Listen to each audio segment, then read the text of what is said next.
እስከዛ ያው ዛሬ የቤት እንግዳ ስለሆንክ ማሻአላ ኡስታዝ ሰላም አለይኩም። ወአለይኩም ሰላም ወራህመቱላሂ ወበረካቱሁ። እንዴት ነህ?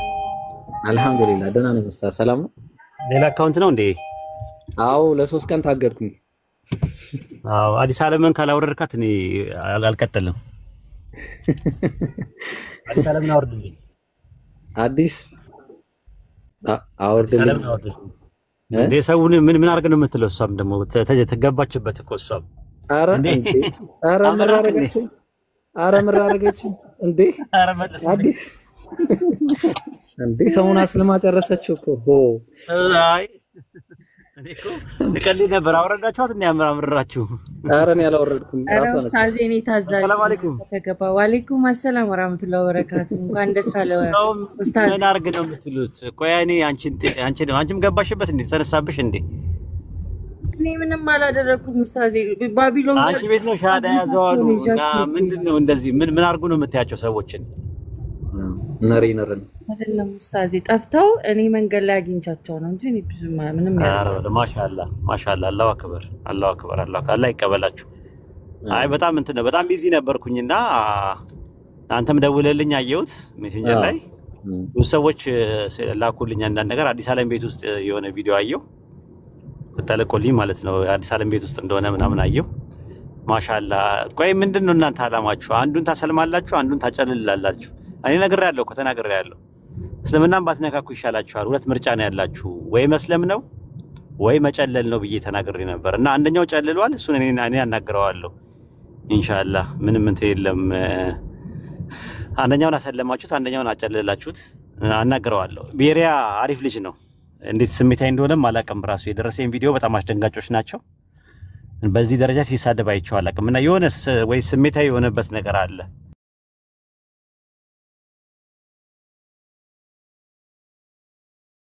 እና እስቲ ተረጋግተን እናወራዋለን ኢንሻአላህ እንዲስተካከል ማለት ነው። በዚህ መልኩ ለሱም ጥሩ አይደለም ራሱ ማለት ነው። በጣም ተናዶ ነው ሲያወራ ያየሁት። በጣም ሞቅ ብሎት በጣም አግሬሲቭ ሆኖ የመሐመድ ተረት እያለ ነው ሲያወራ የነበረውና ሙስሊሞች ጤነኞች አይደሉም ምናምን እያለ ሁላ ሲል ነበርና አሁን ለምን አልክ ምናምን አይደለም እንጠይቀው። በቃ የሰው ልጅ ይሳሳታል። ማንም ሰው ሊሳሳት የሚችልበት ነገር ነው። ስለዚህ ምንድነው ማድረግ ያለብን? ይሄ ባህሪው መደበኛ ባህሪው ከሆነ ሌላ ጉዳይ ነው። ግን አይመስለኝም። እኔ እስካሁን ድረስ ባየዋቸው ጥሩ ልጅ ነው ልጁ ማለት ነውና በተቻለኝ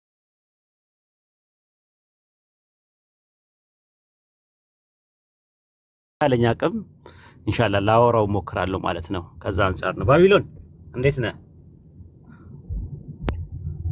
ኒኮ ተደብቄ ለማሳለፍ መኩሬ ነበር። አዲስ አካውንት ስለሆነ ሰላም ብያለሁ ኡስታዝ። ሰላም እንዴት ነህ? ደህና ነህ ወይ? ሰላም ነኝ። እስካጎዲ እንግዲህ እስካጎፒዳር ሰላም ነው አይደለ? አንተና እኮ ለሊት ስለነበረ ልጆች ተኝተዋልና አይገባም ብለህ ልጆቹን ጨፈጨፍካቸው። ሐዲስ ምንድነው ቁርአን ምንድነው እያልክ ስታወዛቀጥ፣ በነገራችን ትችልበታለህ። የምር አድናቂ ነኝ። አንተ ተዋይ ብትሆን ወደፊት ኧረ እንዴ እኔ ከሰሮኝ እኮ ማቶንኩኝ ጭንግሬን ነው ያዞርከኝ።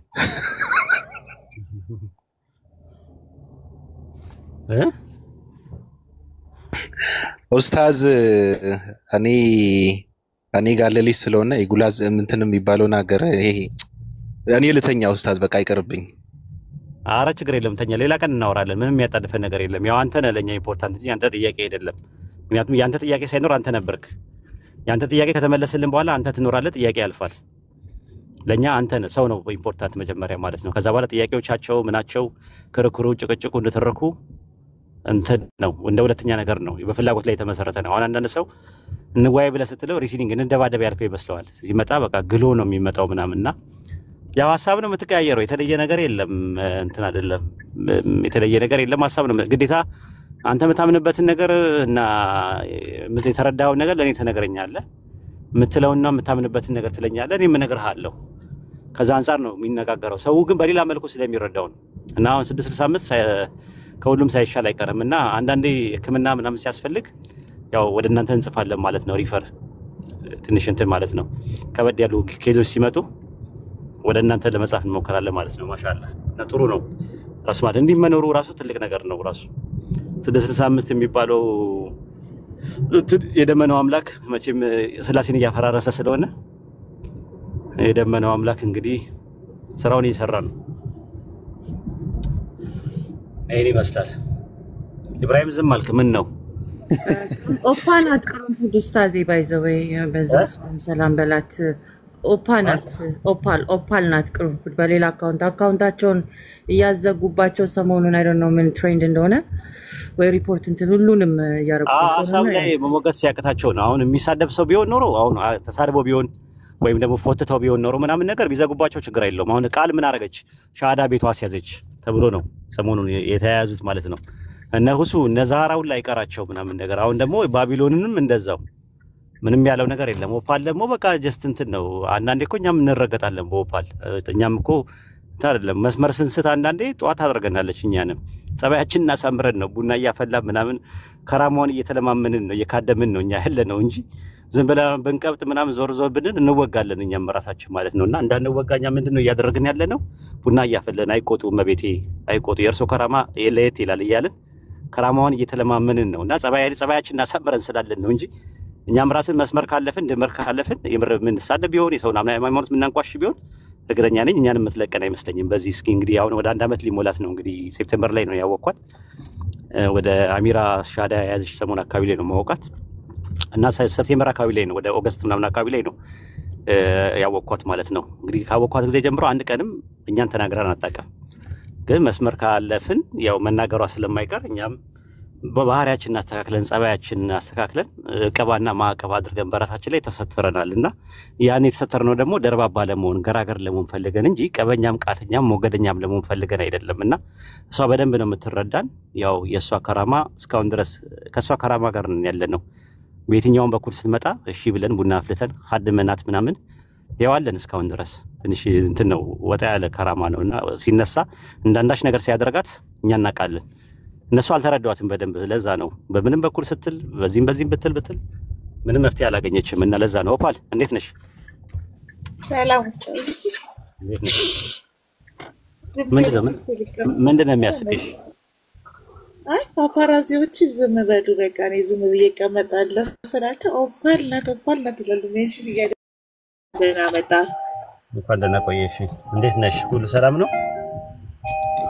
ሁሉ ሰላም ነው። አካውንትሽ ተዘጋኛው? ተዘግቶ ሳይሆን ኡስታዝ መቱትና ከትናንት ወዲያ ትንሽ ሄድ ብዬባቸው ነበር። አረገበ ከገስትም ላይቭ የማያስገባኝን አካውንት ፖስት ማድረግም አልቻልኩኝም እና ይረፍ ብዬ ነው። ኮፒ ሊንክ እስቲ ያድርጉላት ያ ጀማ ያኛውን አካውንት ማለት ነው። ከባድ ነው። አይ ብዙም ስንት ቀን ነው የሚለው? የታመፈ 7 ቀን።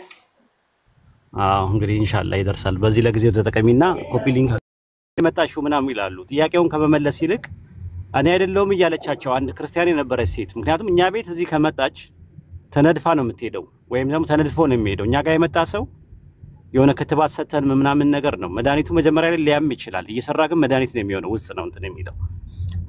በኋላ ላይ ግን ቤታቸው ሄደው ጥያቄዎችን ሲጠይቋቸው የእንትና ትምህርት ነው እንትና ጋር ሄዳችሁ ነው እንትና ጋር አትግቡ ምናምን እንደዛ አይነት ነገር ነው የሚሏቸውና ያ ነገር ልክ እንደዛ ሲመጣ ወዲያውኑ ሰዎቹን ሳያውቁት የእስልምና ትምህርት እያስተማሩ እንደሆነ ይነግሯቸዋል። ከዛ ከሰለሙ በኋላ ደግሞ ሂድ ከዚህ ምናምን ሙስሊም ነሽ ብለው ካባረሩሽ በኋላ ልክ ደግሞ ሻዳ ስትጂ ያኔ ነይ ጠይቂ ይሉሻል። ነይ ጠይቂ እኛ ጋር ምናምን ይሉና ምንድነው የሚያደርጉት? ጥያቄ አይደለም የጥያቄ መልስ አይደለም የሚያደርጉት፣ ዲቤት ያደርጉታል። ማለት ምንም የማያውቀውን ሰው ጥያቄ ያለኝ የሚለውን ሰው ልክ ደቂቃ እንትን ስለ እስልምና ታውቃለህ? እስልምና እንደዚህ ነው እስልምና እንደዚህ ነው ምናምን እያሉ ኔጌቲቭ ሜንታል አቲቲዩድ እንዲይዙ አሉታዊ የሆነ አመለካከት እንዲይዙ ያደርጓቸው። ያ ደግሞ ምንድነው ሰዎችን እያጠነከረ ነው የሚሄደው እንጂ እያላላ የሚሄድ ነገር አይደለም እየሄዱበት ያሉ አካሄድ ማለት ነውና አደጋ ውስጥ ነው ያሉት የምር።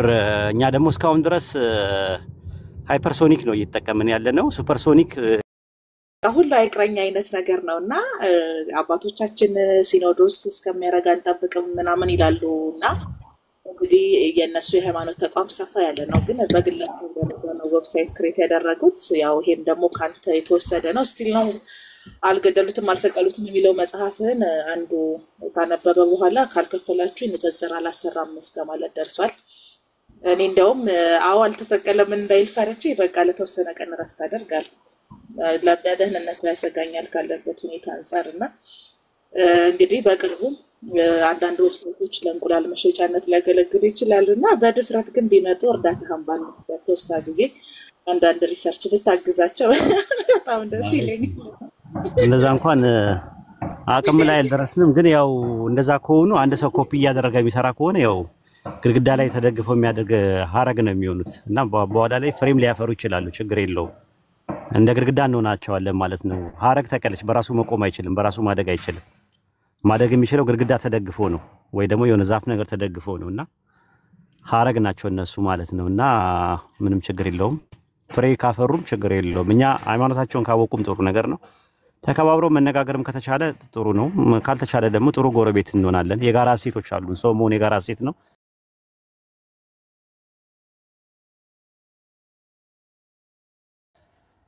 የጎረቤት አቅም ይባላል። ረሱል ሰለላሁ ዐለይሂ ወሰለም እስከ 40 ቤት ድረስ ነው ያሉት። በጣም ጠንቃቃሙ ቡና አጣጭ ያስፈልገናል። ጥሩ ቤተሰብ መሆን ይቻላል ማለት ኦፓል እስካሁን ድረስ አልሰለምሽም፣ 1 አመት ምናምን ይሆንሻል፣ ግን ጥሩ ግንኙነት አለን። በሰልሚ ደስ ይለናል፣ አጅሩ እናገኛለን። ግን ካላህ ጋር ያልጨረሽው ነገር ካለ ደግሞ እኛ ሪሳላው ማድረስ ብቻ ነው እንጂ ከዛ የተረፈ ነገር ሂዳያም ነሽም ሰጪም አይደለንም። እኛ አያገባንም እንደዛ ነገር። እኛ በለፋን ቁጥር ላንቺ ጥሩ ባስተማረን ቁጥር አጅር አለን ብለን እናምናለን።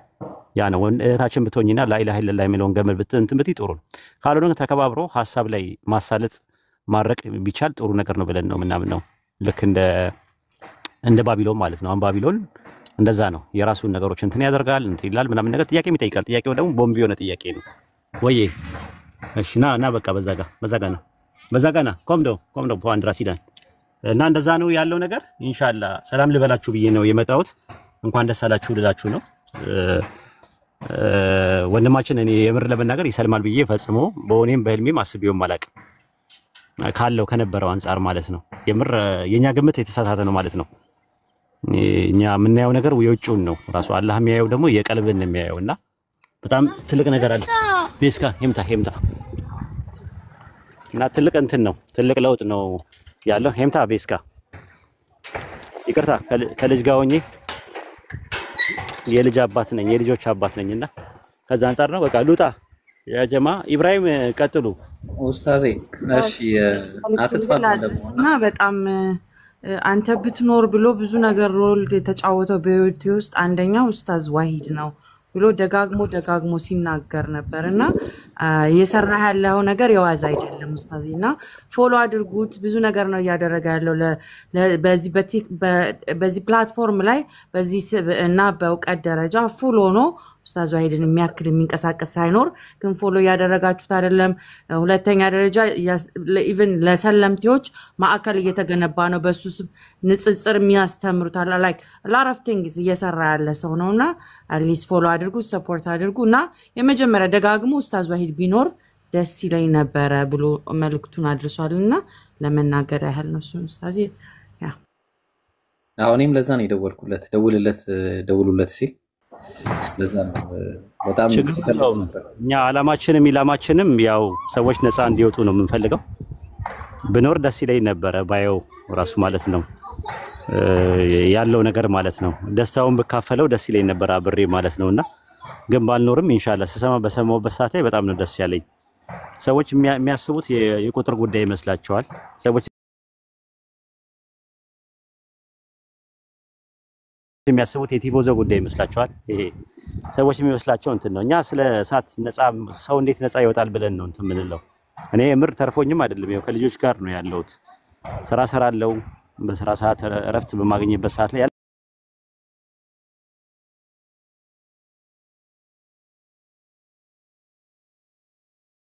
ያለችኝ ሰዓት ስላላችሁ ተተኪ ትውልድ ስለመጣ አሁን እኛ ሞራል ላይ ነው የምንሰራው።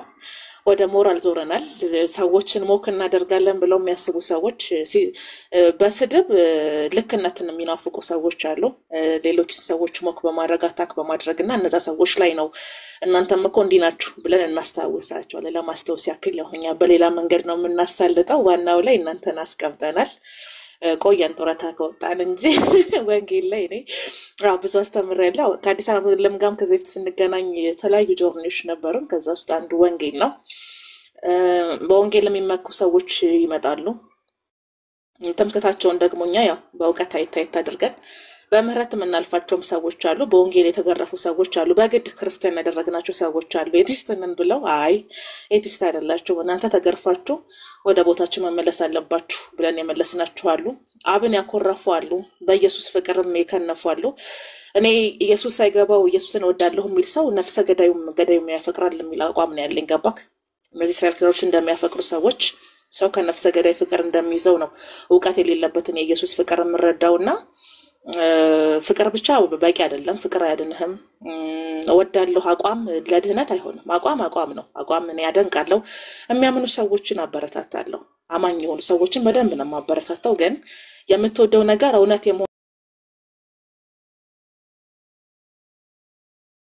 ካልክ ጭፍን ፍቅር ከሆነ ደግሞ ያው ሰዎች ከነፍሰ ገዳዮችም ፍቅር ይዛቸዋል እና አንድ ቀን ትሞታላችሁ ራሳችሁን አድነው የሚል ቅስቀሳ ላይ ነው ያለ ነው። እንግዲህ እኛ የ665 ቲሞች የሞተ ማንነታቸውን በጥላቻ ውስጥ የሚያልፉ ሰዎችን እናድናለን። ምክንያቱም ሶሻል ሚዲያ ላይ የማየው በኮምፓራቲቭ ላይ ልምድ የላቸውም። ስርዓቶችም ናቸው እየመጡ የሚሰሩት። ከዛ ደግሞ ለማዋረድ በቃ ሰዎችን ለማጥቃት የሚጠቀሙበት ነው። እነዚህ ስትራቴጂዎች አክቲቪስቶች በፖለቲካ ዓለም እንኳን አይጠቀሟቸውም። አሁን ላይ ኤክስፓየር ዴት አድርገዋልና እመመኝላቸው እኔ ወደ ተፈጥሮ እንዲመለሱ ወደ እውነት እንዲመለሱ ነው። ግን ያ የሚያግዳቸው ነገር የሞተ ማንነት አለባቸው። በሙስሊም ቢላ ሽንኩርት አልከትፍም ከሚለው ጀምሮ ያለው ውስጣቸው ያለው እስላሚክ ፎቢያ እስኪወጣ ድረስ እየወዘወዘን ስራችንን እንሰራለን። ምክንያቱም የሞላ ነገር ላይ ብትጨምር ይፈሳል፣ ብዙም ጥቅም የለውም ኢብራሂም። እና እኛ ከስር ማጉደል ነው የኛ ተልእኮ። እናጎላለን፣ እናንተ ትሞዳላችሁ፣ ከእናንተም ደግሞ እኛ እንማራለን። ያው እኛ ጡረታ ስለወጣን አሁን መማር ላይ ነው ፎከስ የምናደርገው። የማስተምረው ወንጌል የለኝም፣ ከእናንተ የተሻለ ብዙም የወንጌል እውቀት ስለሌለኝ ማለት ነው። እና ግን በጣም ላደንቃችሁ የምወደው ነገር ብዙ ጊዜ እስልምና ላይ የምትሰሩ ሰዎች ለዘለፋ ቦታ አትሰጡ። የሆነ ታርጌት አላችሁ፣ እዛች ታርጌቷ ላይ ነው የምትሄዱት እና ያችን ተርን ፖይንት ይዛችሁ ነው ሐሳባችሁን ፍሎ የምታደርጉት። አስተምሯችሁ ለድህነት የሚሆን ነው። ጥያቄያችሁ መለኮታዊ ነው። ያው የቼቼንያ አምባሳደሮች ደግሞ ሁሌም ሰው የልምምድ ውጤት ነው፣ ከለመዱት ነው። እንዴት አደርክ ሲባል አይ ምን ሆነ አደርኩት ብለህ ነው ወገቤ፣ አይኔ፣ ጥርሴ ምናምን የሚል ሰው የሚነሳበት የራሱ መነሻ አለው። አንድ ሀገር ዜጎች ብንሆንም አንድ አይነት ፀሐይ ብንሞቅም የመጣንበት ጆርኒ ግን በጣም ይለያያል። ስለዚህ እነዛን ሰዎች ውስጣቸው ያለውን ባዶነት እስኪሞላ ድረስ የምሰሩ ስራ እኔ በጣም ይገርመኛል፣ አደንቃቸዋለሁና ከእናንተ ስቲል መማር ጀምረዋል። አሁን ላይ የሆነች ስታይል መውሰድ ጀምረዋልና ትሪትመንት ለማድረግ የሆነች ትሪት ለማድረግ ጥረት ያደርጉና ግን ልማድ አይለቅም። ወዲያው አፈራባህ ብላ ያንተን ነብይ ማላቀው ነብይህን ሰድቤ እንዳላሳብድ ምናምን ነገር ብለው ወዲያው በስጋ ይገለጣሉና ያሳዝኑኛል። ሰው ያለውን ነው የሚሰጠው። ምክንያቱም የመጡበት መንገድ ነው ያ ነው። በዛ ውስጥ ነው ያለፉት። እኛ ብዙ ሰርተናል፣ ብዙ ደክመናል ብለን የምናወራው ነገር ባይኖረንም ግን ከሞተ ማንነታቸው ከዛ ከጎጂ ልምምዳቸው ውስጥ እንዲወጡ ጥረት እናደርጋለን። ፍርሃታቸውም ያ ነው። ውስጣቸው ቻርጅ ያደረጉት ነገር ጥላቻ ስለሆነ አሁን ጃቢርን ከማይወዱበት አንዱ ጃቢር በጣም ሀምብል የሆነ ሰው ነው። ይገባና በጣም ለስላሳ ድምጽ ነው።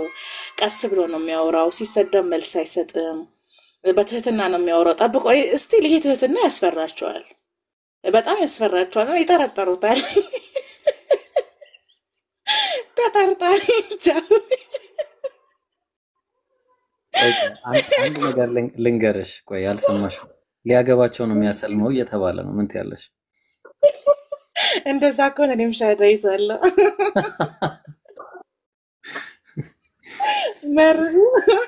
መርሁ የትዳር ከሆነ 72 እስክንሞላ ድረስ አናቋርጥም። በየትኛውም መንገድ ቢሆን ያልገባቸው ነገር ምንድነው መሰለ፣ ሴት ልጅ ስትመርጥ ብዙ ጊዜ በምክንያት ነው የምትመርጠው። ስለዚህ ለአንድ ወንድ ብላ ራሷንም እምነቷንም ከቀየረች ትተማመንበታለች ማለት ነው። ማንም ሰው በነገር ላይ በራሱ አይቀልድም።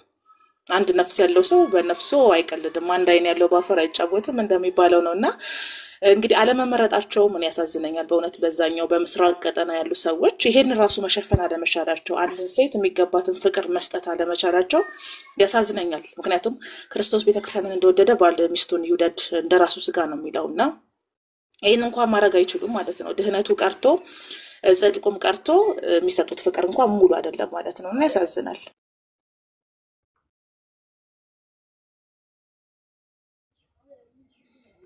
በጣም ይገርማል።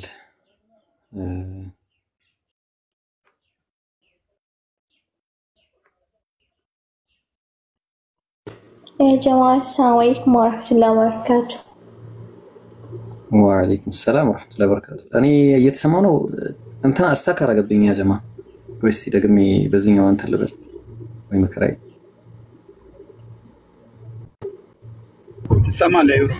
ይሰማ እሺ እንዳያራግፈን በዛኛው አካውንት አንዴ በዛኛው አካውንት በሌላ ስልክ ልምጣሽ አንድ ጊዜ ቆይ በሌላ ስልክ ቀጥሉ እናንተ እንዴ ስልኩ ስታክ ስላደረገ እኔ አወራ ዘንድ መልካም ሆኖ ታይቶኛል። ያወራሱ አረሱና ነው ወይኔ እኔ ትንሽ መልእክት ስላለች ነው ወርዳለሁ ማለት ነው። አስተላልፊ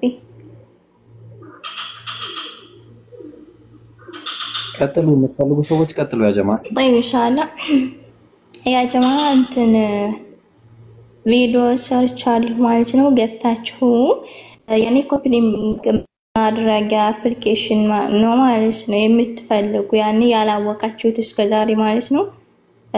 ቪዲዮ ሰርቻለሁኝ እንዴት ያኔ አከፋፈቱን ሁሉንም ነገር ሰርቻለሁ ግቡና እዩ ማለት ነው። طيب እስካወራረዱ ሁሉንም ነገር ነው የሰሩት።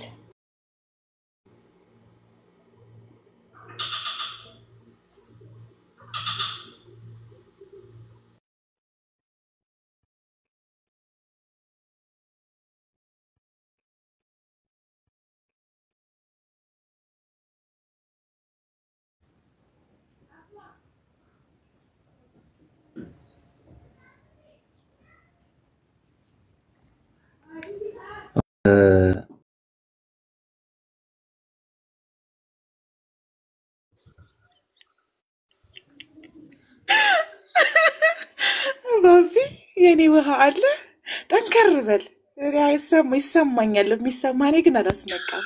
አስመለጠኝ እኮ እኔ ጥያቄ ነበረኝና ኡስታዝ ወይድ የማይመልሰው ጥያቄ ነበረ። ይብሩ አስመለጠው። እውነት ነው። ጃቢር አለ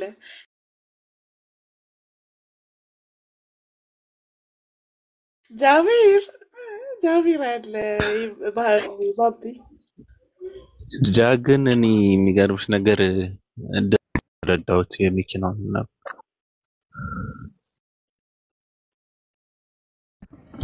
እሺ ሰላም ናችሁ? ያቻለው ደህና ዋሉ።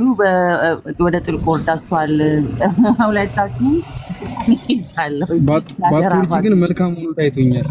ባቱርጂ መልካም ሆኖ ታይቶኛል። እሺ ሁላችሁንም ሰላም አለይኩም ወራህመቱላሂ ወበረካቱ ብያለሁ።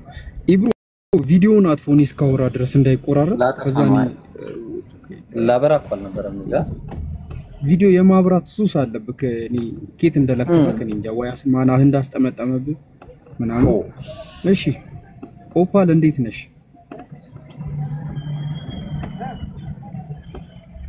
ኦፓል ለተኛ ነበር ጃቢር። አይ በጣም የገረመኝ የለበስነው ልብስ አንድ አይነት ነው፣ ማች ያደርጋል። አይተሻል? ቀይ ሻርፕ ተከተለሽኝ አርግሻል። የኔ ጃኬቴን አይነት ልብስ ደግሞ ፊትሽ ላይ ለጥፈሻል። እንዴት እንደሆነ ፖለቲካ እየሰራሽ ነው ወይስ አልገባኝም። ለታገባ ሰው ያ እንግዲህ ካልሞና ለመርጃ ቅስቀሳ እንዲረዳኝ ብዬ ነው። አይ አሪፍ አክቹሊ እኔ በጣም ሰልጥነዋል ኮንፊደንስ አላቸው ብዬ ከማስባቸው ሰዎች ውስጥ አንዱ ራሱን የሆነ ነገር ላይ አድርጎ ያንን ነገር ለሰዎች ዲፋይን ለማድረግ የማይጋጋጥ ሰው በጣም ለኔ ትልቅ ሰው ነው። እና እኔ እንደዛ አይነት ሰው ነኝ መሰለኝ። እኔ የሆነ የሚሄደው መንገድ አለ፣ ያን መንገድ ለኔ እስከገባኝ ድረስ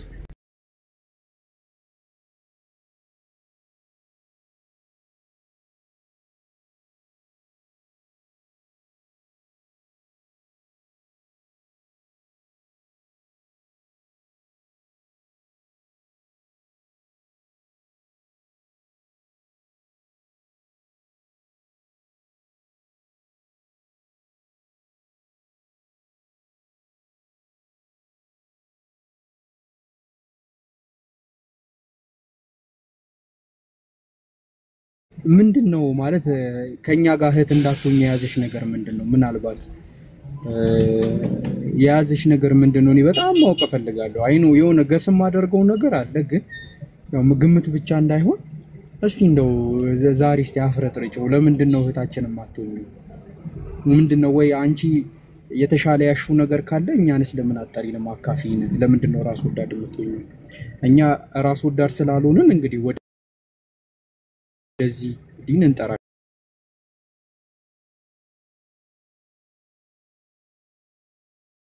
እንጠራሻለን ማለት ነው። ግላዊ ችግሮች ናቸው፣ የኔ ግላዊ የልምምድ ውጤቶች ናቸው። እነሱን ማቆም እፈልጋለሁ። አላህ ላይ ማሻረክን አልሻም፣ በመንፈስም በስጋም እና የሚያቆኝም አንዳንድ ሙስሊም ጓደኞቼ ይነግራቸዋለሁ። እና አላህ ላይ ማሻረክን አልወድም፣ በስጋም በመንፈስም ነው። ያው ከነዛ ውስጥ አንዱ እዚህ ጋር አዲስ አለበባለች እንግዲህ ታውቃለች። ደረስ ድሮ ልምምዶች አሉን። እሷ ጨክን ብላ ትታቸዋለች ብዬ ይመስለኛል፣ አስባለሁ። ያው እኔ ደግሞ ብዙ አመት በዛ ውስጥ ስለመጣሁኝ እነሱን እያስተካከልኩ ነው። ትንሽ ነው የቀረኝ ማለት ይቻላል። በጣም ትንሽ ነው የቀሩኝ፣ አስተካክያቸዋለሁኝ። ሰው መጀመሪያ ኦፓል ብቻ መሆን ፈልጋለሁ። ከዛ በኋላ ሙስሊም ነው መሆን የምፈልገው። ብዙም የምፈልጋቸው ነገር የለኝም እና እስልምና ላይ ጥያቄ ኖሮኝ ብዙ ጊዜ ሰዎች ለምንድነው እስልምና ላይ የማጠይቂው ምናምን ነገር ይሉኛል። እና አይ እኔ እስልምና ላይ አሁን ጥያቄ ጨርሻለሁ። የሚቀረኝ መመስከር ነው።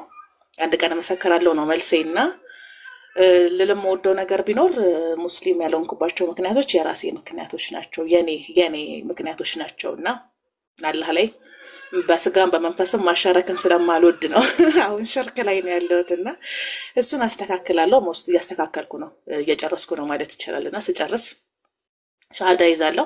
ሻሃዳ ሲዝ ቀይ ግመል ገዛልሻለሁ ብሎ ቀይ ቃል የገቡልኝ ሰዎች አሉ።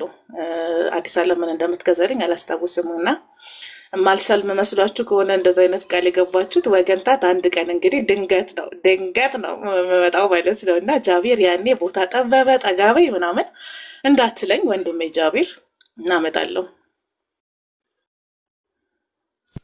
እሺ እኔ በጣም እርግጠኛ ነኝ ማለት ምን ልታስተላልፊ እንደፈለግሽ እኔ በጣም እርግጠኛ ነኝ። እና በነገራችን ላይ አንቺ ያስተካክላለሁ ብለሽ የምታስቢው ነገር አሁን እያስተካከልሽ ያለው ነገር አይ ቲንክ ከባድ ነገር ነው ብዬ አምናለሁ። እና እኔ አላህ ይርዳሽ፣ በደም ነው ዱዓ ማድረግሽ፣ በደም ማለት ነው።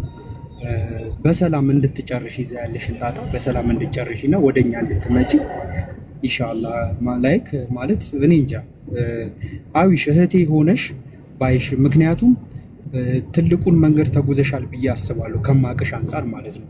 አውቅሽ ነበረ ምን አይነት አመለካከት እንዳለሽ፣ ምን አይነት ጸባይ እንዳለሽ፣ ምን አይነት ቦታዎች ትውይ እንደነበረ፣ ምን አይነት ነገሮችን ታራምጂ እንደነበረ በስነ ስርዓት ነው ጠንቅቄ የማቅሽ። እና ከዛ ነገር አንፃር ከዛ ውስጥ ወጥተሽ እዚህ ስቴፕ ላይ አንቺን ማየት ለኔ በጣም በቃ ይሄ ከባዱ የመጣሽው ስቴፕ ነው ብዬ አምናለሁ። እና ይሄ ደግሞ የምታስተካክዩ ነገር ያው በራስሽ መንገድ የምትጨርሽ ነው። አይ ቲንክ ማንም የሚገባበትም አይደለም። እንግዲህ አላህ ያው ትልቅ ሳትከስሪ በቃ በኖርማል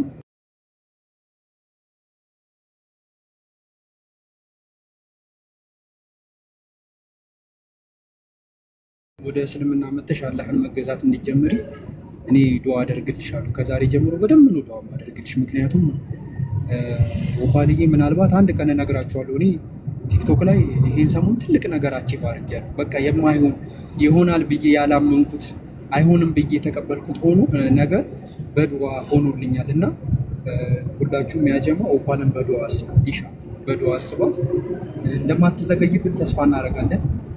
ምናልባት ኢንሻአላህ በአካል ካልተገናኘን በጀነት ደግሞ በድምጽ ተዋውቀን አንቺ ነሽ ድምጽሽ ራሱ ጮክ ያለ ነው ሞጥማጣ ነገር ነሽ ምናምን ብዬ አሃ ለካ አንቺ ነሽ ኦፓል እንደዛ ቲክቶክን ስታመሹ የነበርሽ ምናምን ብዬ እሷም ደግሞ አንተ ጃቢር ነካ ምናምን ብላ አላህ በቁርአን ላይ ምን ይላል?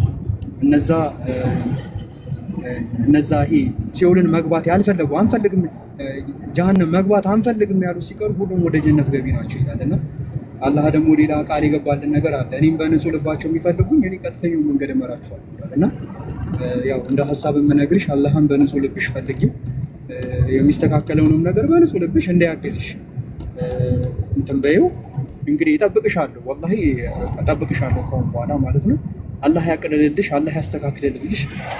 በጣም እርግጠኛ ነኝ ለማስተካከል እየሞከርሽ ያለው ነገር ምናምን ነገር ያው ከዛ በኋላ ከዛ ሁላ ውጣ ወረድ በኋላ ዛሬ ይሄ ነገር ገብቶሽ እንደዚህ አይነት ነገር ራሱ ማለትሽ ትልቅ ነገር ነው። አላህ በህይወት ያቆይሽ፣ አላህ በሰላም ያቆይሽ። እንግዲህ እንጠብቅሻለን። ሁላችሁም ዱአ አድርጉላት። እሺ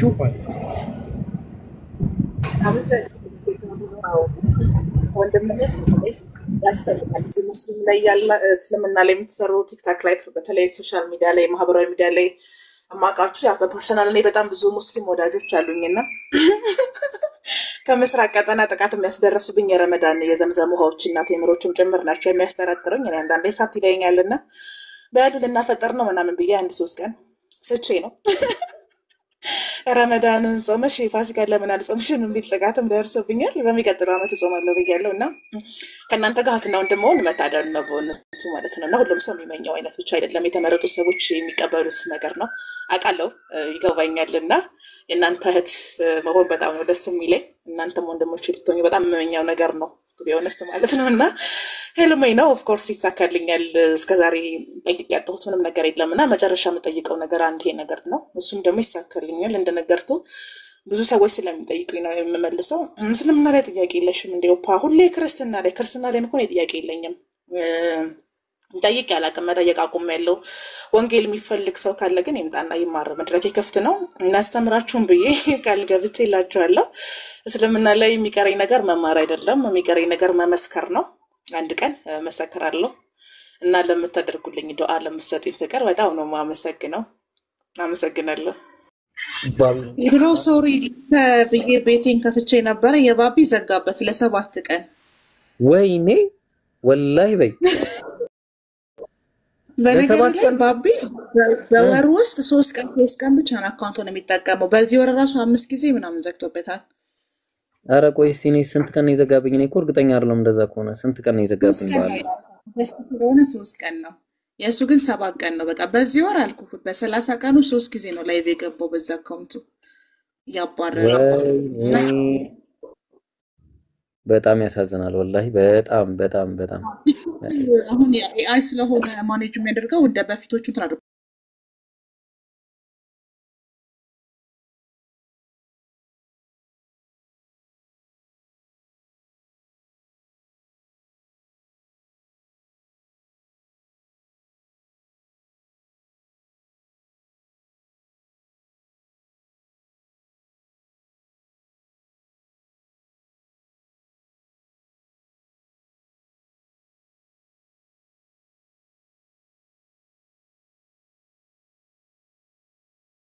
እንዳታቆሙ ሼር አድርጉ። ስለዚህ አሁን እስቲ ወንጌል ለኢየሱስ የተሰጠ ወንጌል የሚባል ነገር አለና ወንጌል የሚባለው ያው እንደምታውቁት አንገሊዮን ይባላል። አንገሊዮ ወይ ደግሞ አንገሊዮን በመባል ይታወቃል ማለት ነው።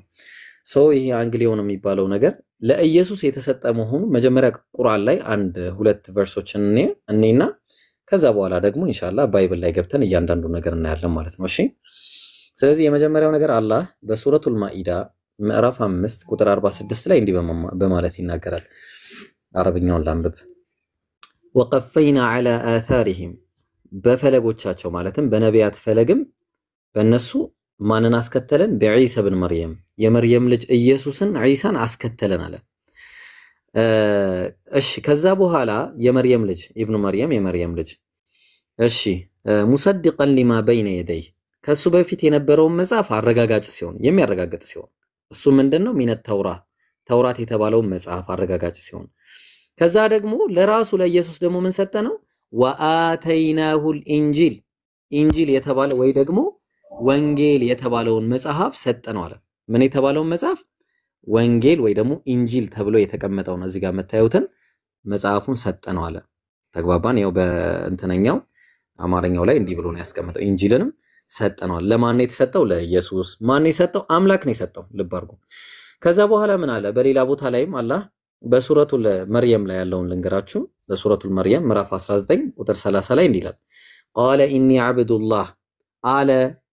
ማን ነው? ህፃኑ በአንቀልባ ላይ የነበረው ህፃኑ ልጅም አለ እኔ የአላህ ባሪያ ነኝ። አታኒየል ኪታብ መጽሐፍን ሰጥቶኛል አለ። መጽሐፍንም ሰጥቶኛል። ወጀዐለኒ ነብያ ነብይም አድርጎ ልኮኛል ነብይ ስለዚህ ምን ሰጥቶኛል አለ መጽሐፍ ሰጥቶኛል አለ ይሄ የተሰጠው መጽሐፍ ምንድነው የሚባለው ነገርን እንግዲህ ልንመረምር ነው ከዚህ በኋላ ባይብል ላይ ገብተን ይሄ የተሰጠው መጽሐፍ እናያለን ማለት ነው የመጀመሪያ የተሰጠው መጽሐፍ ምንድነው የሚለው ዮሐንስ አንዴ ከይቅርታ ጋር ይሄ ቁርአን ነው ወላይስ የቀደሙ ቁርአን ያነበብኩልሽ አሁን ደግሞ ከዚህ በኋላ ባይብል ነው ማነበው ጥያቄ በኋላ ጠይቂያለሽ በደንብ አዳምጪ እሺ ጥሩ ትምህርት ታገኛለሽ እሺ ይዊ እሺ ምን አለ የዮሐንስ ወንጌል ምዕራፍ 12 ቁጥር 49 ላይ ምን አለ ኢየሱስ ሲናገር እኔ ከራሴ ያልተናገርኩምና ነገር ግን የላከኝ አብ እሱ የምለውን የምናገረውን ትእዛዝ ሰጠኝ ቁርአን ላይ ምን አለ ልብ አድርጉ ሕፃኑ መጽሐፍን ሰጥቶኛል አለ ኢየሱስም በተመሳሳይ ሲናገር እኔ ከራሴ ያልተናገርኩምና ነገር ግን የላከኝ አብ አለ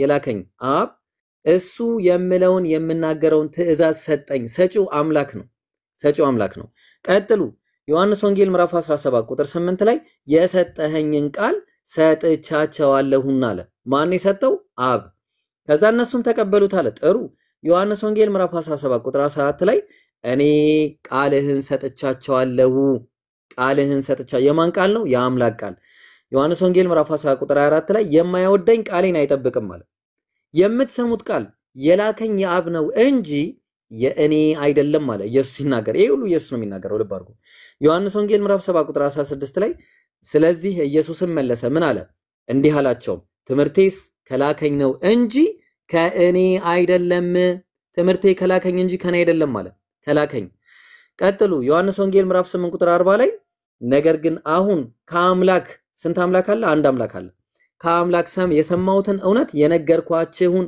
ሰው አለ ስለራሱ ሲናገር ልትገሉኝ ትፈልጋላችሁ አብርሃም እንዲህ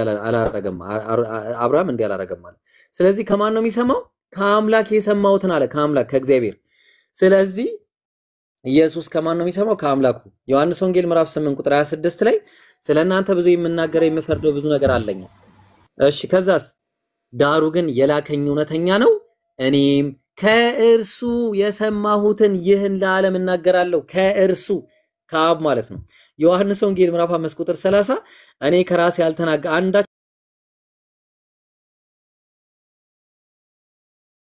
ላረጋ አይቻለኝም አለ ኢየሱስ ከራሴ አንዳች ላረጋ አይቻለኝም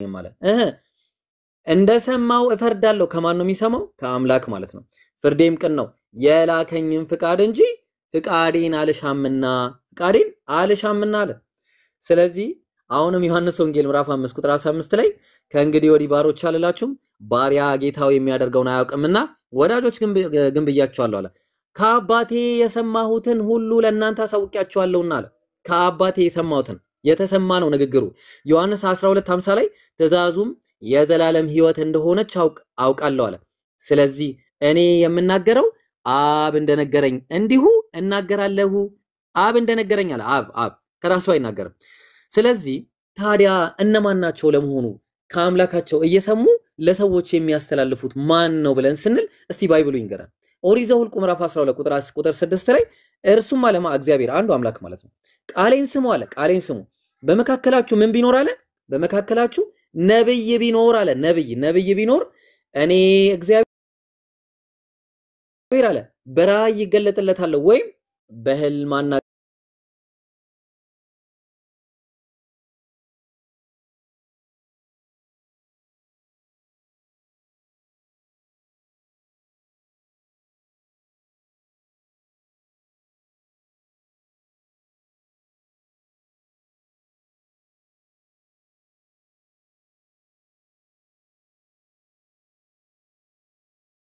ላይ እርሱም ይህ ምንድነው አላቸው እነሱም እንዲህ አሉት በእግዚአብሔርና በሕዝቡ ሁሉ ፊት በስራና በቃል ብርቱ ነብይ ስለነበረው ስለ ናዝሬቱ ኢየሱስ ነው አለ ብርቱ ነብይ ነበር ኢየሱስ አያችሁ ማርቆስ ወንጌል ምዕራፍ 6 ቁጥር 4 ላይ ኢየሱስ ምን አለ ኢየሱስም ነብይ አለ ከገዛ ሀገሩና ከገዛ ዘመዶቹ ከገዛ ቤቱን በቀር ሳይከበር አይቀርም አላቸው ማን ነው እሱ ራሱ ኢየሱስ እኔ ነብይ ነኝ ብሎ ተናገረ ማለት ነው ታዲያ እግዚአብሔር በዚህ በነብዩ በኢየሱስ አማካኝነት ሲሰጠው የነበረው ቃል ምንድነው ብለን ስንል ሉቃስ ወንጌል ምዕራፍ 4 ቁጥር 17 እና 19 ድረስ ምን ይላል?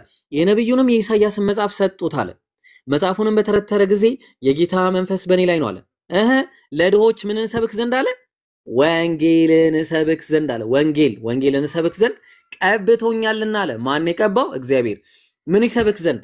ወንጌልን ይሰብክ ዘንድ ማለት ነው። ወንጌልን ይሰብክ ዘንድ ከዛ በኋላ እንግዲያውስ ወንጌልን ይሰብክ ዘንድ ከቀባው ያው ሉቃስ ወንጌል ምዕራፍ 4 ቁጥር 43 ላይ እሱ ግን ስለዚህ ተልክ ያለው ለሌሎችም ከተማዎች ደግሞ የእግዚአብሔር መንግስት ወንጌልን እሰብክ ዘንድ ይገባኛል አላቸው። ምንድን ነበር ሲሰብክ የነበረው? ወንጌል ከማን የተሰጠው? ከአምላኩ የተሰጠው የሚነገር የሚሰማ የሆነ የእግዚአብሔር ቃል ወንጌል ነበር ማለት ነው።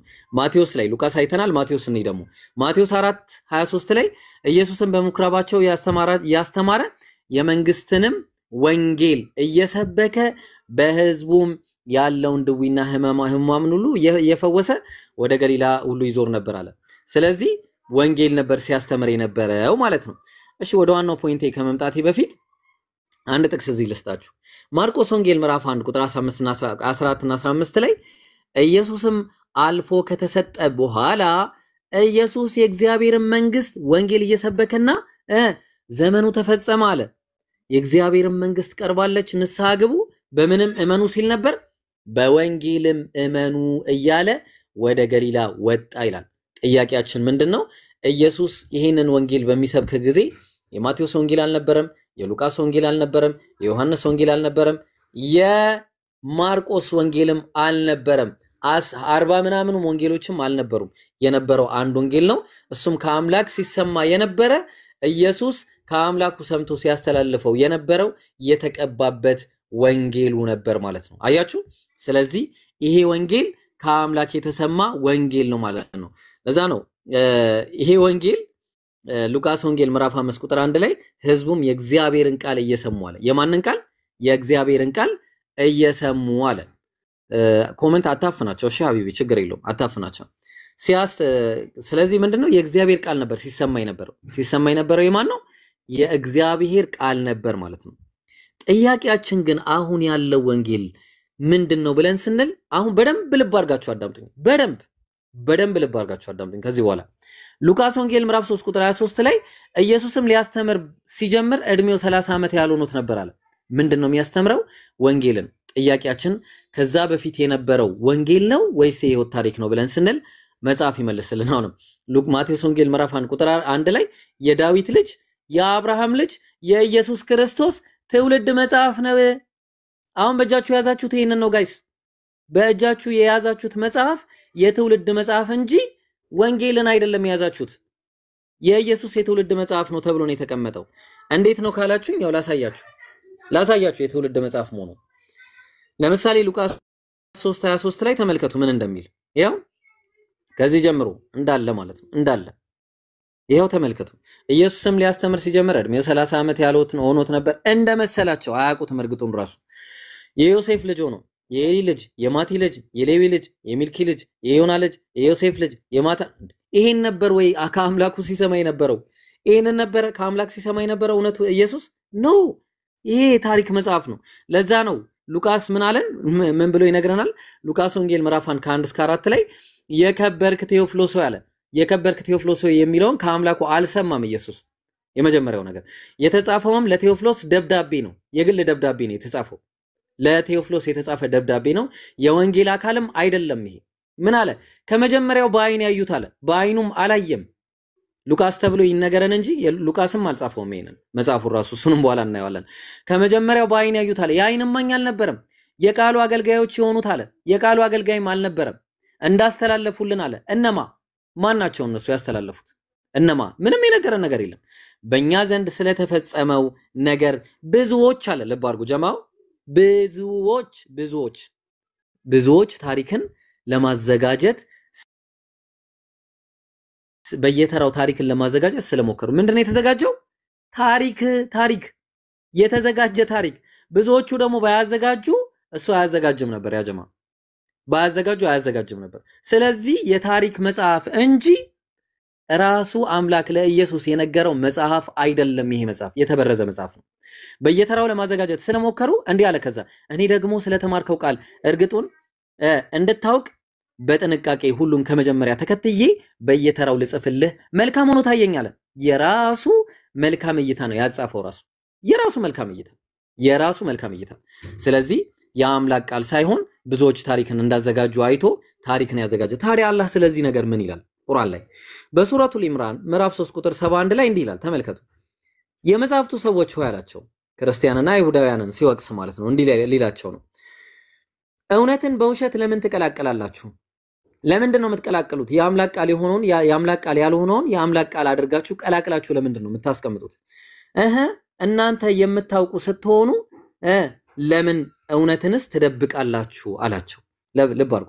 እውነቱንም እናንተ የምታውቁ ስትሆኑ ለምን ትደብቃላችሁ? የደበቋቸው ቅድም መጽሐፍቶቹን አሳየቻችሁ ነበር። የተደበቁ መጽሐፍቶች አሉ። የነብዩ መሐመድ መምጣትን ሰለላሁ ዐለይሂ ወሰለም ደብቀዋል። ቅሪቱ ግን አሁንም አለ። በኋላ አሳያችኋለሁ። እውነቱን በውሸት የቀላቀሉትን አይተናል። የአምላክ ቃልን ከሰዎች ቃል ጋር አንድ ላይ ደባልቀው የጻፉትንም አይተናል። ተግባባን? ለዛ ነው አላህ በሌላ ቦታ ላይ ደግሞ እንዲህ ያለ ይናገራል። በሱረቱል በቀራ ምዕራፍ 2 ቁጥር 79 ላይ ለነዚያም መጽሐፍን አለ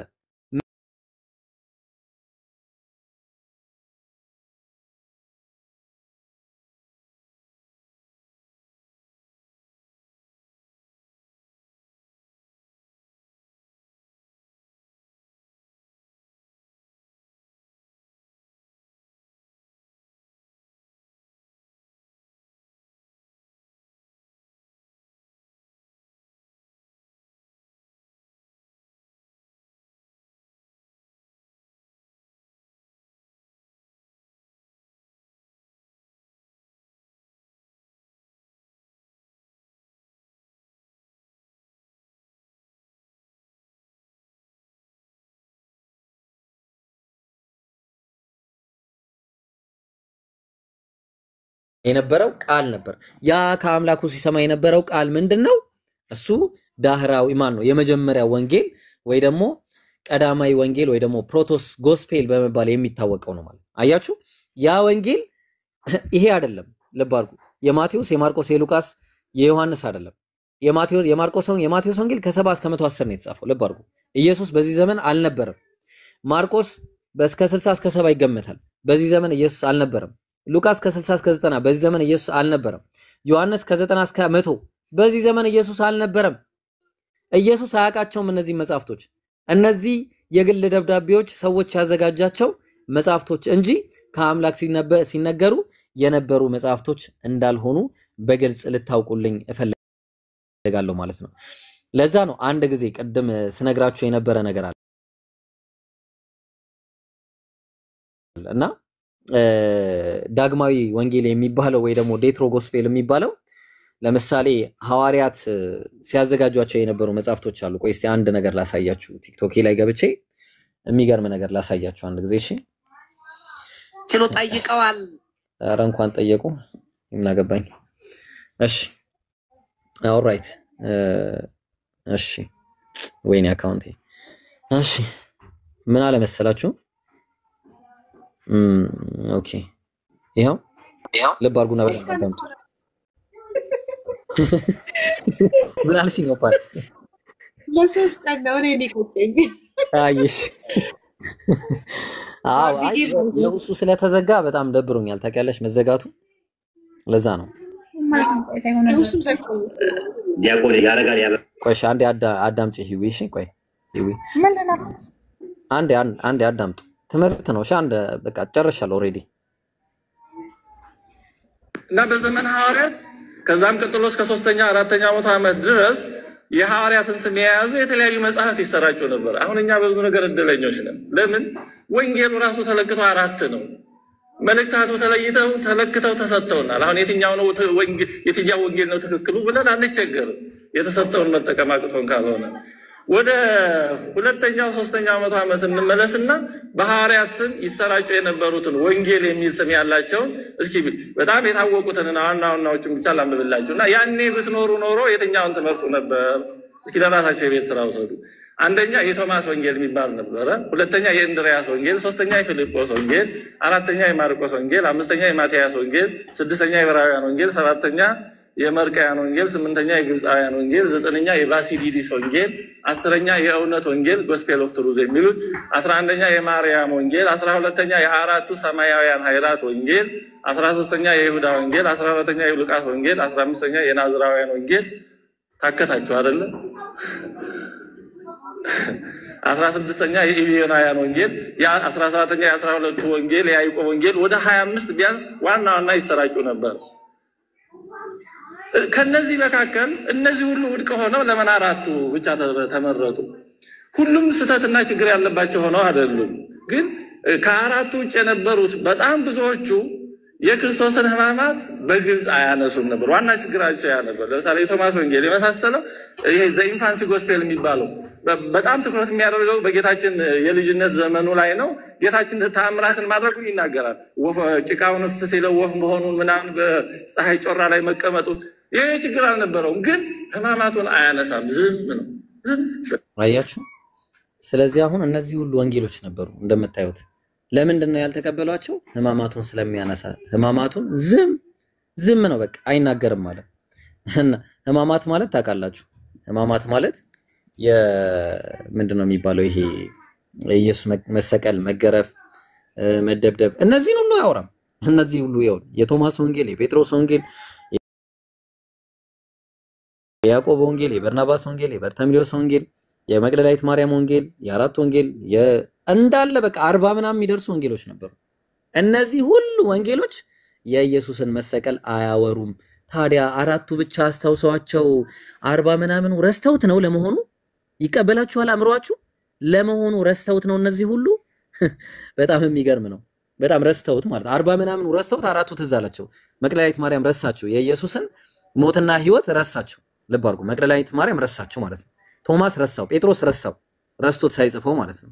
እንግዲህ የክርስትና አይን የሚባለው የይሁዳ ወንጌል፣ እነ በርናባስ እነዚህ ሁሉ ረስተውት ማለት ኢማጂን፣ ረስተውት ሳይጽፉት እነዚህ ሁሉ ጻፉት ማለት ነው።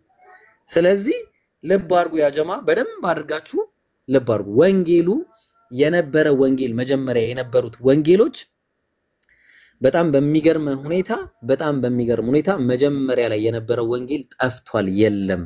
ያለው ምናልባት እንደዚህ አይነት ወንጌሎች አሉ አሁን ማለትም ያው እሱም ፓፒረስ ነው ያሉት። ለምሳሌ ከእንትኔ ላይ ነው ማሳያችሁ፣ ካስቀመጥኩት ላይ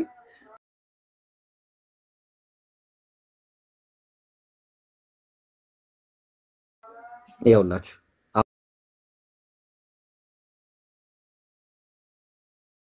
አሁን እቺ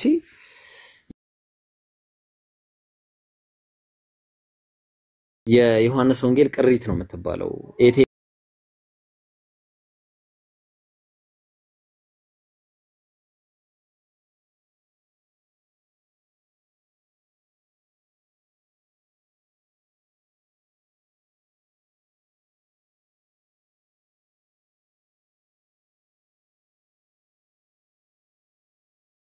ኢየሱስ ትምህርቱን ተአምሩን እና ታሪኩን ቀላቅለው ከአርቴጅ ጉባኤ በ397 አፖክራፋ ብለው ሌሎቹን አስወግደዋቸው፣ የሥላሴ አማንያን ሌሎቹን እንዳለ አስወግደዋቸው እነዚህ አራቱን ብቻ ወስነው አስቀመጡ ማለት ነው። አራቱን ብቻ፣ እነዚህ አራቱን ብቻ። ተግባባን? አራቱን ብቻ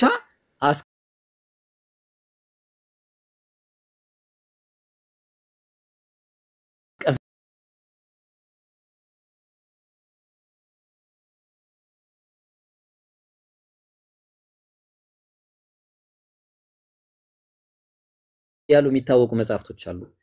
እነዚህ መጽሐፍቶች የሰው መጽሐፎች ናቸው። ሰዎች ናቸው ያዘጋጇቸው። የሰው ታሪክ ነው። ሰው ነው ታሪክን ያዘጋጀው እንጂ አምላክ ለኢየሱስ የነገረው መጽሐፍቶች አይደሉም። ላለመሆኑ መረጃዎችን ብዙ ማየት ይቻላል። ለምሳሌ ኮዴክስ ሳይናቲከስ ላይ ዮሐንስ ወንጌል ምዕራፍ 16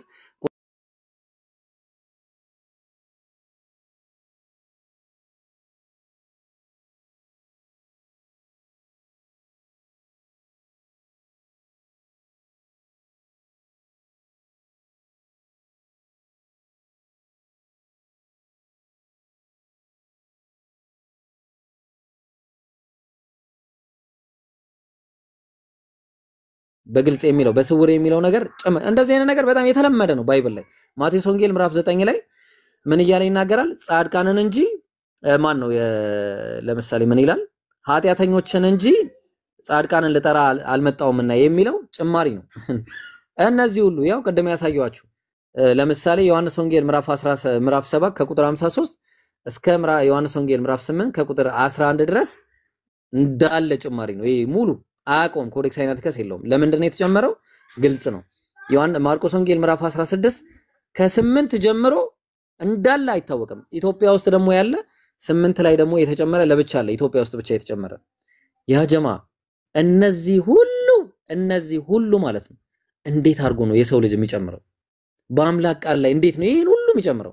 ለዛ ነው አላህ በቁርአን ላይ ሱረቱል በቀራ ምዕራፍ 2 ቁጥር 75 ላይ እነዛ አይሁዶችን አላህ ከነሱ የሆኑ ጭፍሮችን የአላህን ቃል የሚሰሙና ከዚያም ከተረዱት በኋላ ለነሱ እያወቁ የሚለውጡ ሲሆኑ ለናንተ ማመናቸውን ትከጅላለህን?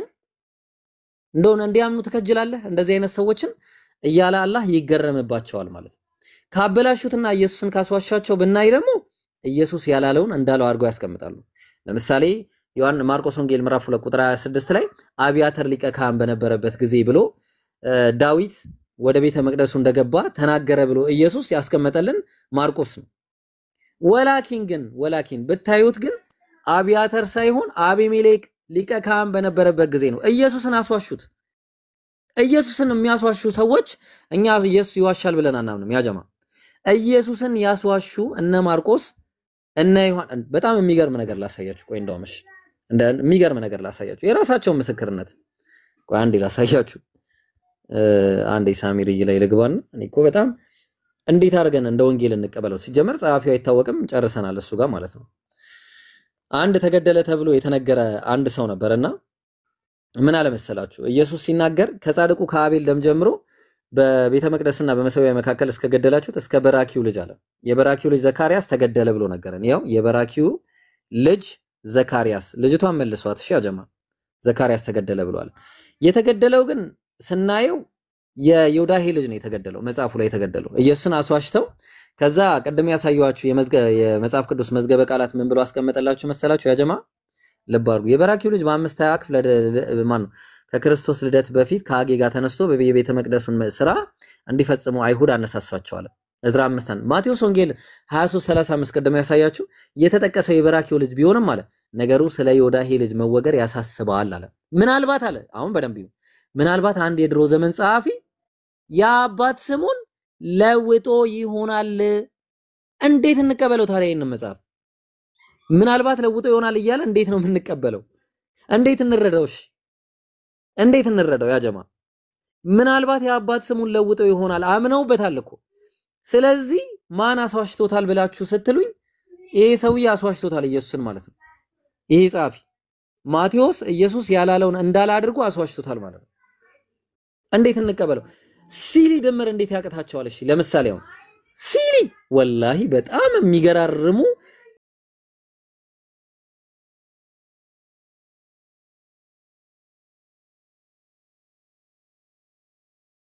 የቁጥር ስህተቶች እኔ እንግዲህ እንዲህ አይነት ስህተት የሚሳሳቱ ሰዎች የአምላክ ቃል ላይ ሲሆን እንዴት አድርጌ ላምናቸው እችላለሁ? እንዴት አድርጌ? ስለዚህ በአጭሩ የአምላክን ቃል እነዚህ ሰዎች ጽፈዋል ብዬ አላምንም። ለምሳሌ እስቲ አንድ ላሳያችሁ፣ አንድ ሁለት ላሳያችሁና ወደ እንትናችን እንመለሳለን። መጽሐፈ ዕዝራ ምዕራፍ 2 ላይ እሺ ከኢያሱ ከኢዮአብ ልጆች የሆኑት የፈሃት ሞዓብ ልጆች 2812 ነበሩ አለ። ስንት አለ? 2812 ልጆች ነበሩት አለ። ጥሩ መጽሐፈ ነህሚያ ደግሞ ቀደም መጽሐፈ ዕዝራ ምዕራፍ 2 ነው። አሁን መጽሐፈ ነህሚያ ምዕራፍ 7 ቁጥር 11 ላይ ከኢያሱና ከኢዮአብ ልጆች የሆኑት የፈሃት ልጆች አለ። የማን ልጆች? የፈሃት ሞዓብ ተመልከቱ። ልጆች 2818 አለ። እዚህ ጋር 12። እሺ ይሄንን ተራ ስህተት የሚሳሳቱ ሰዎችን እንዴት ነው መቀበላቸው? እዚህ ጋር 945 ይላል፣ እዚህ ጋር 845 ይላል። እሺ እንዴት እንቀበላቸው? ያው የዛቱ ልጆች ነው የሚለው ሁለቱም መጽሐፈ ነህምያ መጽሐፈ ዕዝራ 945 845 እሺ ይሄንን ሲሊ ነገር አስተካክለው የማይጽፉ ሰዎች እንዴት እንቀበላቸው? መጽሐፈ ዕዝራ 2 አሁንም የጋድ ማን ነው የአዝጋድ ልጆች 1222 ነበሩ አለ። መጽሐፈ ነህምያ ምዕራፍ 7 የአዝጋድ ልጆች 2300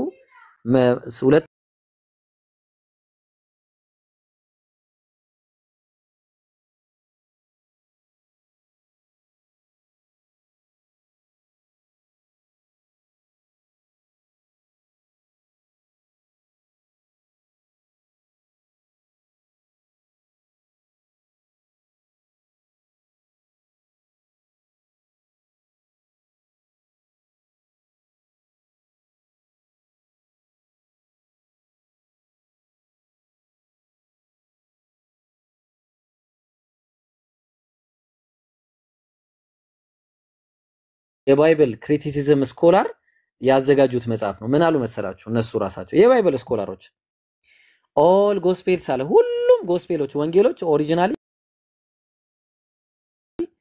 ሰርኩሌትድ አናኒመስሊ አለ በማይታወቅ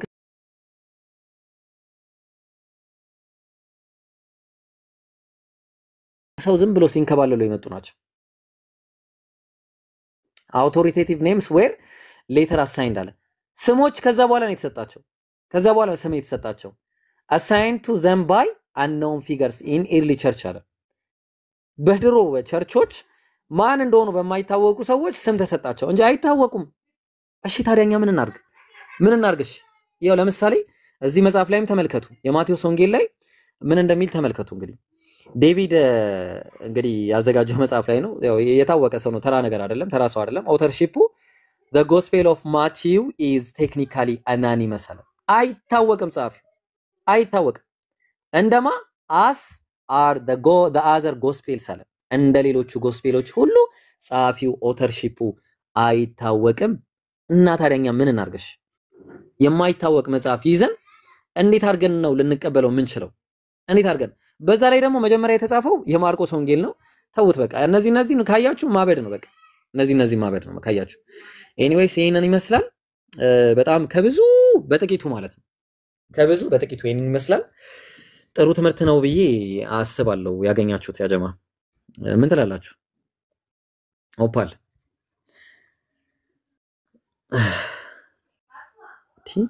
ያለ ማቋረጥ ነው ያወራሁትና ወመጣት አለበት። ኢብሮ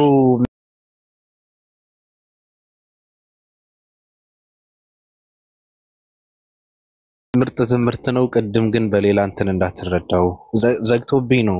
ምናልባት አውቄያለሁ በጣም ሌላ ነገር ያልን ስለነበር ለምን ይቅርታ እንጂ እያስተማርክ ስለነበረ አሁን ቀጥልና ልጅቷን አስገባት ከታች አለች። እሷ ጋር ብታወሩ ደስ ይለናል። እሺ ነይ ግቢ። እሺ ልጅቷ አለሽ? ነይ ቁጥር አሳይኝና አላስገባሽ ነው አንዴ። አብዱል ፈታህ አለ ወላሂ አጣዋት ልጅቷ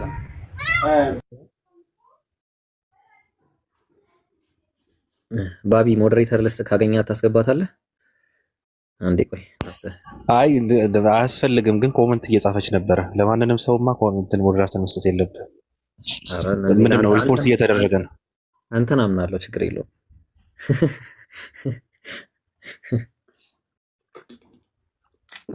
ባላምንም አምናለሁ። ሰላም አለይኩም ያ ጀማ። እዚህ ጋር ያላችሁ 500 ምናምን ሰዎች የባቢሎንም ይሄ አዲስ አካውንት ነው። የቅርብ ሁድም እንደዛው የኢብራሂምም ይሄ ሌላኛው አካውንቱ ነው። ሁላችሁም ይጠቅማችኋል፣ ፎሎ አድርጓቸው። እንደዛ ነው ወገናችን አለሽ። እኔም ፎሎ ካላረጋችሁማ አዳስ ገነቢ ፋይት። እሺ ምን አለ የማን ተዘጋ? አይ የራሷም እኮ ተዘግቶባታልና የሷንም 1000 አስገቡላት ነው እንዴ? እሺ ፎሎ አድርጓት። እሷንም ተደብቃለች ከስር። ኧረ ልጅቷ ግቢልን እባክሽ። እየሳብኳት ነው። ትሩንጎን እየገባች አይደለም እንጂ ይሁን ለምን አገቢም ችግር አለው። ግቢና ጥያቄ ካለሽ ጠይቂ። ባብዬ ወይኔ ሙቀቱ አሳመመኝ። ኦፓይ ሰው ቤት ነን፣ ስርዓት ሊኖረን ይገባል። እንግዳ ነን። እሺ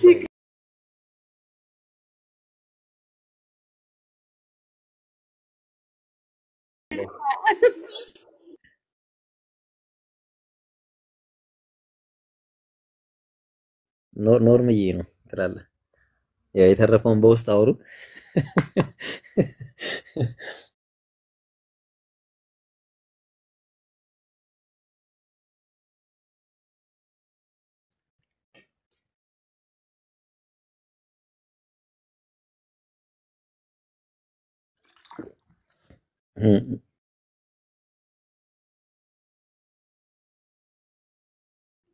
አባቴ እና እንደዛ ነው እላችኋለሁ። ይገርማችኋል። እናንተን ግን ማን ነው አንድ ቲም ያደርጋችሁ? ኧረ ቢስሚላ ከባድ ነው። እኔ አዘንኩለት። እናንተ አፍ የገባ ሰው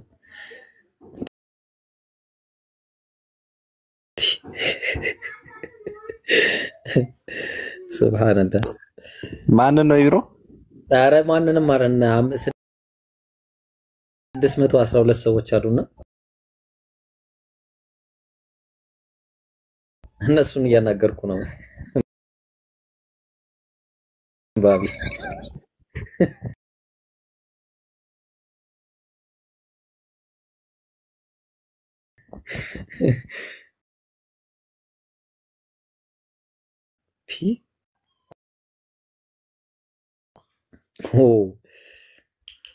እና ይገርማችኋል ማለት ነው በጣም ኧረ ሄደች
ይመለካል። ከባድ ነው። ይመለካል። ያው ክርስቲያኖች ቤት ገብተን የጠየቅነውና ሸለፈቱን ነው የሚመለከው። አዎ ጋዴ እና እንደዛ ነው እላችኋለሁ ማለት ነው። ሌላ ይሄን ነገር አንብበው ታውቃለህ ባቢ? የትኛው ከዚህ ቸርነት የወንድ ንፉግነት ይሻላል? ውሽማዋንና ባሏን የምታቃና ሴት እፍረት ናት። ምንድን ነው ከሴት ቸርነት እንደዚህ ማለቱ ነው? እኔ ያልገባኝ ነገር ኖርማሊ እስቲ እኔ ግራ ነው የገባኝ። ማለቴ ሴቷ እንደዚህ ሄዳ ቸር ሆና ለሰው ስትሰጥ ከዛ ብራዘር እንደዚህ እየገፋ ምናምን ከሴት ቸርነት የወንድ ንፍቀት ይሻላል ነው ወይ? that's not true እኔ እስከማውቀው ድረስ ማለት ነው። ይሄንንማ ይሄን ይብልኝ አንድ ጊዜ ይሄን ፎቶ እሺ። ከዛ በኋላ ምን አለ መሰለህ አንደኛ ሳሙኤል ምዕራፍ 18 ላይ ሳኦል ዳዊትን በፍልስጤማውያን እጅ ይሰጠው ዘንድ አስቦ የንጉሱን ጠላቶች ይበቀል ዘንድ ከመቶ ፍልስጤማውያን ምን በቀር አለ ሸለፈት በቀር ንጉሱ ማጫን አይሽም ብላችሁ ለዳዊት ንገሩት አለ። ጥሎሽ ማለት ነው። እሺ ጥሎሽ የመቶ ፍልስጤማውያንን ሸለፈት ነው ይዘልኝ የምትመጣው አለው ለዳዊት። ዳዊት ብራዘር ሰማና ዳዊትም ሰዎችን ተነስተው ሄዱ አለሽ። ከዛ ከፍልስጤማውያንም 100 ሰዎችን ገደሉ። ዳዊትም ለንጉሱ አማች ይሆን ዘንድ ሰለባቸውን አምጥቶ በቁጥራቸው ልክ ለንጉሱ ሰጠ። ሳኦል